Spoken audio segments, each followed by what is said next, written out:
केवल एक विचार है, और यह विचार कैसे उत्पन्न हुआ? अपने आप को किसी चीज से जोड़ने से। एक बार गौतम बुद्ध और उनके शिष्य एक वन से गुजर रहे होते हैं। बहुत देर वन में चलने के बाद बुद्ध और उनके सभी शिष्य एक विशाल पेड़ के नीचे बैठ जाते हैं। उस पेड़ के नीचे एक अलग सी शांति होती है। सभी लोग उस शांति का अनुभव कर रहे होते हैं। कोई भी एक भी शब्द नहीं बोलता, चुपचाप उस शांति को अनुभव कर रहे होते हैं। कुछ देर बीतने के बाद गौतम बुद्ध का एक शिष्य उठता है और बुद्ध से पूछता है, बुद्ध, मैं आपसे एक प्रश्न पूछना चाहता हूँ। बुद्ध कहते हैं, पूछो, क्या प्रश्न है तुम्हारा? वह बुद्ध का शिष्य बुद्ध से पूछता है, बुद्ध, मैंने कभी भी आपको दुखी नहीं देखा। आपके चेहरे पर हर समय एक अलग ही मुस्कुराहट रहती है, हमें भीतर तक आनंद से भर देती है। आपके चेहरे पर अलग सी चमक है जो हमें दुख से कोसों दूर करती है।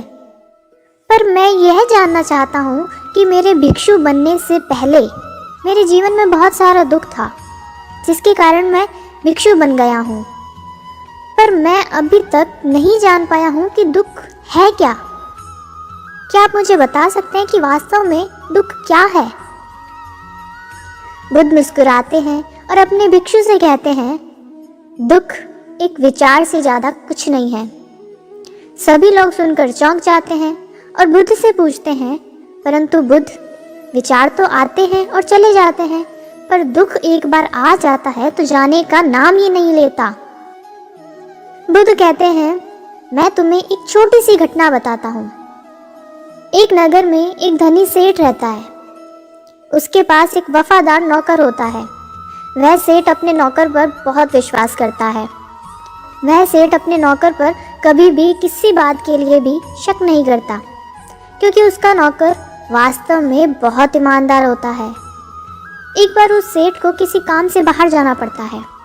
2-3 दिनों के बाद जब वह सेठ वापस लौटता है तो वह एक कीमती सामान लेकर आता है। वह उस कीमती सामान को अपने कमरे में बड़ा सजा कर रखता है और अपने नौकर से कह देता है, तुम्हें खास तौर पर इस चीज़ का ध्यान रखना है, ध्यान रहे यह टूटे नहीं, यह मेरा बहुत प्रिय है। नौकर कहता है, मालिक, मैं पूरा ध्यान रखूंगा, आप चिंता ना करें। अगले ही दिन वह नौकर पूरे घर की सफाई कर रहा होता है। सफाई करते करते वह सेठ की उस कीमती चीज़ के पास पहुंचता है और उसकी भी सफाई करने लगता है। सफाई करते वक्त वह कीमती चीज़ उस नौकर के हाथ से फिसल जाती है और नीचे गिर जाती है। सेठ को यह बात जब पता चलती है, वह नौकर के पास आता है और नौकर को खूब डांटता धमकाता है। पर ना तो वह नौकर को उस नौकरी से निकाल सकता है, ना ही उसे पीट सकता है, क्योंकि वह उसका बहुत वफादार और पुराना नौकर है। इसलिए वह डांट धमका कर ही उसे छोड़ देता है। सेठ अपने उस कीमती चीज़ के बारे में सोच सोच कर बहुत दुखी हो जाता है। रात होती है और सेठ अपने कमरे में लेट जाते हैं। सेठ को नींद नहीं आ रही होती, वह बहुत बेचैन होता है। बेचैनी के कारण सेठ अपने कमरे से बाहर निकलता है और देखता है कि उसका नौकर निश्चिंतता के साथ खराटे लेकर सो रहा होता है। वह यह देखकर और क्रोधित हो जाता है। सेठ सोचता है, इसने मेरी इतनी कीमती चीज़ तोड़ दी और उसे बिल्कुल भी चिंता नहीं। मुझे यहाँ नींद नहीं आ रही है और ये आराम से सो रहा है। पर सेठ कुछ कर नहीं पाता, क्योंकि वह उसका बहुत पुराना और वफादार नौकर है। सेठ अपने कमरे में वापस चला जाता है। अगले दिन सुबह सेठ सोचता है, मैं इस समस्या से कैसे निकलूं। फिर सेठ को एक तरकीब समझ आती है। वह अपने नौकर के पास जाता है और अपने नौकर से कहता है, मुझे बहुत दुख हो रहा है, यह बताते हुए कि वह जो कीमती चीज़ तुमने कल तोड़ी थी वह मैं तुम्हारे लिए लाया था। मैं चाहता था कि मैं उसे तुम्हें उपहार में दूं, परंतु अब क्या कर सकते हैं, अब तो वे टूट गई है। सेठ की बात सुनकर नौकर को धक्का लगा। नौकर सोचता है, अरे यह तो बहुत बड़ी गलती हो गई। वह इतनी कीमती और महंगी चीज़ मेरे लिए थी और वह मुझसे टूट गई। फिर क्या? उस नौकर के मन में बेचैनी पैदा हो जाती है, दुख पैदा हो जाता है। रात होती है और सेठ आराम से सोता है और वहाँ नौकर बेचैन रहता है, उसे नींद नहीं आती। क्यों नींद नहीं आती? क्योंकि अब उस नौकर ने उस सेठ की उस कीमती चीज को अपने आप से जोड़ लिया, इसलिए वह दुखी हो रहा है। पहले उस नौकर के मन में यह विचार नहीं था कि वह चीज मेरी है, वह कीमती चीज मेरी है, पर अब उसके मन में यह विचार है कि अगर वह कीमती चीज न टूटती तो वो मेरी होती। बुद्ध कहते हैं, दुख केवल एक विचार है। और यह विचार कैसे उत्पन्न हुआ? अपने आप को किसी चीज से जोड़ने से। हम जिस भी चीज को अपने आप से जोड़ लेते हैं, उसे पकड़ने की कोशिश करते हैं, वह चीज हमें दुख देती है। क्योंकि वास्तविकता तो यही है कि कोई भी चीज हमसे जुड़ नहीं सकती। हर चीज आपके पास है, आपकी है, पर कुछ समय के लिए। कुछ समय के बाद वह आपसे दूर हो जाएगी। तो उस दूर होने की घटना को स्वीकार करें और आगे बढ़ें। 3 राहगीर रास्ते पर एक पेड़ के नीचे मिले। तीनों लंबी यात्रा पर निकले थे। कुछ देर सुस्ताने के लिए पेड़ की घनी छाया में बैठ गए। तीनों के पास 2 झोले थे, एक झोला आगे की तरफ और दूसरा पीछे की तरफ लटका हुआ था। तीनों एक साथ बैठे और यहाँ वहाँ की बातें करने लगे, जैसे कौन कहाँ से आया है, कहाँ जाना है, कितनी दूरी है, घर में कौन कौन है। ऐसे कई सवाल जो अजनबी एक दूसरे के बारे में जानना चाहते हैं। तीनों यात्री कद काठी में समान थे, पर सबके चेहरे के भाव अलग अलग थे। एक बहुत थका निराश लग रहा था, जैसे सफ़र ने उसे बोझिल बना दिया हो। दूसरा थका हुआ था पर बोझिल नहीं लग रहा था। और तीसरा अत्यंत आनंद में था।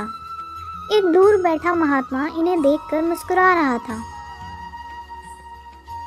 तभी तीनों की नज़र महात्मा पर पड़ी और उनके पास जाकर तीनों ने सवाल किया कि वे मुस्कुरा क्यों रहे हैं। इस सवाल के जवाब में महात्मा ने तीनों से सवाल किया कि तुम्हारे पास 2-2 झोले हैं, इनमें से एक में तुम्हें लोगों की अच्छाई को रखना है और एक में बुराई को, बताओ क्या करोगे। एक ने कहा, मैं आगे वाले झोले में बुराई को रखूंगा ताकि जीवन भर उनसे दूर रहूं, और पीछे अच्छाई रखूंगा। दूसरे ने कहा, मैं आगे अच्छाई रखूंगा ताकि उन जैसा बनूं, और पीछे बुराई ताकि उनसे अच्छा बनूं। तीसरे ने कहा, मैं आगे अच्छाई रखूंगा ताकि उनके साथ संतुष्ट रहूं, और पीछे बुराई रखूंगा और पीछे के थैले में एक छेद कर दूंगा, जिससे वो बुराई का बोझ कम होता रहे और अच्छाई ही मेरे साथ रहे।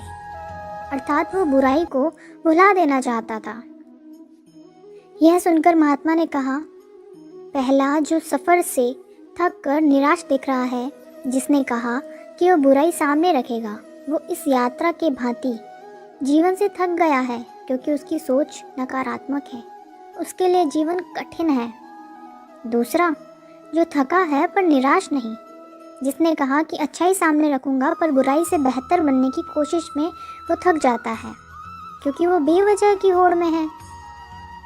तीसरा जिसने कहा वो अच्छाई आगे रखता है और बुराई को पीछे रख उसे भुला देना चाहता है, वो संतुष्ट है और जीवन का आनंद ले रहा है। इसी तरह वो जीवन यात्रा में खुश है। कहानी से सीख, जीवन में जब तक व्यक्ति दूसरों में बुराई को ढूंढेगा, खुश नहीं रह सकता। जीवन भी एक यात्रा है जिसमें सकारात्मक सोच जीवन को खुशहाल बनाती है। जीवन में क्रोध सबसे बड़ा बोझ है और क्षमा सबसे सुंदर और सरल रास्ता जो जीवन को बोझहीन बनाता है। धन्यवाद। नमस्कार दोस्तों, अगर आपको ये कहानी अच्छी लगी और इससे कुछ सीख मिली तो चैनल को सब्सक्राइब ज़रूर करें। आपका एक सब्सक्राइब हमें इसी तरह से नई नई कहानियाँ आपके लिए लाने के लिए प्रेरित करता है। फिर मिलेंगे दोस्तों एक नई कहानी के साथ। तब तक के लिए हंसते रहें, मुस्कुराते रहें, अपना ख्याल रखें और इसी तरह हमारे साथ जुड़े रहें। धन्यवाद।